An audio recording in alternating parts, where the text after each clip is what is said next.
KCA ochugo lony mar mbui kata app matiyo e konyo lwenj kedo koda dang'ni mag paro. Chenrono chiwo thuolo ne rowere mondo oyud resruok ka gin kod dang'ni mag paro, tieko akwede ma otudore koda dang'ni mag paro e kind resruok mamoko.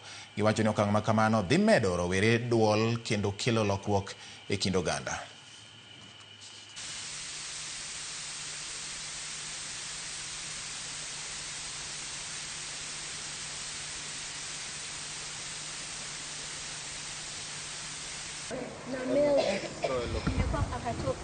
Not everyone is comfortable to actually come and air out their issues in front of a therapist. Some people feel like once their identity is known, it is very simple and easy for the information to be leaked. So this app is to give you a sense of security, anonymity, whereby you can air out your issues in the app and even get counseling without them actually knowing your identity.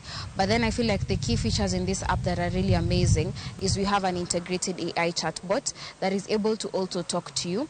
Not only that, we